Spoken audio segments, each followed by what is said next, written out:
হেই everyone, আমি সৌম্যজিৎ, বয়স 15। এই ভিডিওটা আমার ফিটনেস জার্নির দ্বিতীয় অধ্যায়। আজকের দিনটা ছিল চেস্ট ডে।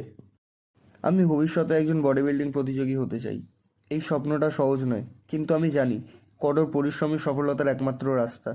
এই বিষয়ে আমি নিজেকে গড়ে তুলছি, প্রতিদিন একটু একটু করে। চেস্ট ওয়ার্কআউট মানেই শুধু পুশ আপ আর বেঞ্চ প্রেস না, এটা একটা অনুভব যেখানে প্রতিটা রেপ মানে একটা ধাপ এগিয়ে যাওয়া, প্রতিটা সেট মানে নিজের সীমাকে চ্যালেঞ্জ করা। অনেকেই ভাবে এই বয়সে এসব সম্ভব না, কিন্তু আমি বিশ্বাস করি বয়স কোনো বাধা না। আমার লক্ষ্য একটাই, স্ট্রং বডি আর স্ট্রং মাইন্ডসেট। এই জার্নি কঠিন, কিন্তু আমি থামবো না। এখন অনেক দূর যেতে হবে, কিন্তু আমি প্রতিদিন নিজেকে প্রমাণ করছি, নিজের কাছেই সবার আগে। প্রতিটা রেপ, প্রতিটা সেট আমি করি একটা লক্ষ্য নিয়ে। আজকের ঘাম, কালকের গৌরব। চেস্ট ডে মানে শুধু শরীরের শক্তি বাড়ানো নয়, মানসিকতার পরীক্ষা। তুমি কতটা সিরিয়াস সেটা প্রমাণ হয় এখানেই।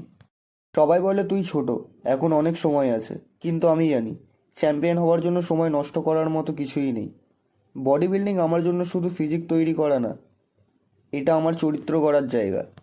প্রতিদিন আয়নায় নিজের সাথে লড়াই করি, নিজেকে জিজ্ঞাসা করি, আজ তুই আগের চেয়েও শক্তিশালী হয়েছিস তো? চেস্ট ডে আমাকে সেই জবাব দেয়। যতটা ব্যথা পাই ঠিক ততটাই নিজেকে ভালোবাসতে শিখি। এই ব্যথাই আমার পথ চলার প্রমাণ, এই ঘামই আমার ভবিষ্যৎ তৈরি করছে। ফলো মাই জার্নি, সাপোর্ট দাও, ইন্সপিরেশন পাও। আর মনে রেখো, real growth start outside your comfort zone. Chest day শেষ, কিন্তু স্বপ্নের দিকে ছুটে চলা এখনও চলছে।